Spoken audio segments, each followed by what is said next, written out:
আনুষঙ্গিক বিভিন্ন জিনিসের অভাবে দীর্ঘদিন ধরে বন্ধ ছিল বনমালীপুর বিধানসভার অন্তর্গত ৪৪ নম্বর বুথের ভগিনী নিবেদিতা মহিলা সেলাই প্রশিক্ষণ ও কর্মসংস্থান কেন্দ্রটি। অবশেষে রাজ্যসভার সাংসদ তথা প্রদেশ বিজেপির সভাপতি রাজীব ভট্টাচার্যের সহায়তায় নতুন করে পথ চলা শুরু করে এই সেলাই প্রশিক্ষণ কেন্দ্রটি। এই সেলাই প্রশিক্ষণ ও কর্মসংস্থান কেন্দ্রের মাধ্যমে এলাকার মহিলাদের আত্মনির্ভর করে তুলতে ব্যক্তিগত উদ্যোগে সংশ্লিষ্ট সেলাই প্রশিক্ষণ কেন্দ্রটিকে দুটি সেলাই মেশিন প্রদান করলেন সাংসদ। মঙ্গলবার এক সংক্ষিপ্ত অনুষ্ঠানের মধ্য দিয়ে ভগিনী নিবেদিতা মহিলা সেলাই প্রশিক্ষণ ও কর্মসংস্থান কেন্দ্রের মহিলাদের হাতে দুটি সেলাই মেশিন তুলে দেন সাংসদ। এদিন উপস্থিত সকলের উদ্দেশ্যে বক্তব্য রাখতে গিয়ে সাংসদ বলেন, প্রধানমন্ত্রী নরেন্দ্র মোদীর বিকশিত ভারত নির্মাণের মূল মন্ত্রের মধ্যে অন্যতম হল মহিলাদের সশক্তিকরণ, আর সেই লক্ষ্যে কাজ করে চলেছে রাজ্য সরকারও। স্বসহায়ক দল থেকে শুরু করে এ ধরনের প্রশিক্ষণ কেন্দ্রের মাধ্যমে মহিলাদের আত্মনির্ভর করে তুলতে প্রচেষ্টা চালিয়ে যাচ্ছে রাজ্য সরকার। স্বসহায়ক দলে মহিলাদের স্বল্প সুদে ঋণ প্রদান থেকে শুরু করে এই ধরনের প্রশিক্ষণ কেন্দ্র থেকে প্রশিক্ষণ লাভ করে মহিলারা যেন কর্মসংস্থান লাভ করতে পারে সে বিষয় নিশ্চিত করছে রাজ্য সরকার। এবং এখানে প্রশিক্ষণ দেওয়া হবে।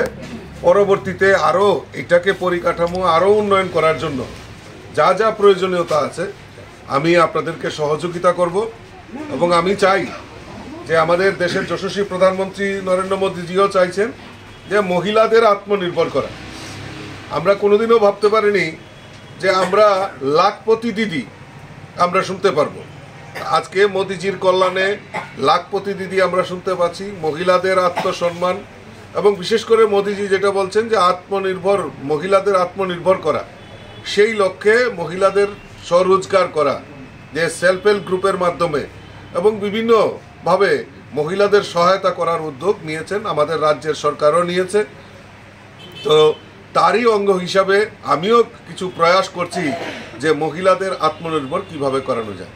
তো একটা ক্ষুদ্র প্রয়াস দিয়ে এখানে শুরুয়াত হয়েছে। আর যারা এখানে ট্রেনিং করবেন, যারা এই ট্রেনিংয়ের পর যারা চোস্ত এখানে তৈরি হবে, যারা কারিগরি শিক্ষায় শিক্ষিত হবেন এবং তাদেরকে রোজগার দেওয়ারও দায়িত্ব আমরা বিভিন্ন জায়গাতে এখন দেখছি। ছোট ছোট মেশিন এবং কারোর বাড়িতে যদি মেশিনের প্রয়োজন হয় সেই মেশিনগুলি দেওয়া এবং ব্যাংকের মাধ্যমেও স্বল্প সুদে আমাদের মেশিন সেখানে লোনের মাধ্যমে নেওয়া হয়। এবং বিভিন্ন জায়গায় কর্মসংস্থানের এখন ছোট কুটির শিল্পর মতো এই সেলাই ইন্ডাস্ট্রিটাকেও ছোট ছোট যেখানে ইন্ডাস্ট্রিরা রয়েছেন, যেখানে ব্যাগ নির্মাণ করে, আমাদের মহিলাদের প্রয়োজনীয় জিনিস নির্মাণ করে, তো তাদের কোম্পানির সঙ্গে আমিও কথা বলবো, আপনারাও যোগাযোগ করবেন। তাহলে যারা এই এখান থেকে প্রশিক্ষণ পাবে তাদেরও স্বরোজগার করার একটা প্রয়োজনীয়তা প্রকাশ পাবে। আগামী দিনে সেলাই প্রশিক্ষণ কেন্দ্রটির পরিকাঠামোগত উন্নয়নে প্রয়োজনীয় সমস্ত রকমের সাহায্য প্রদানের আশ্বাস দেন সাংসদ। ব্যুরো রিপোর্ট, আর নিউজ।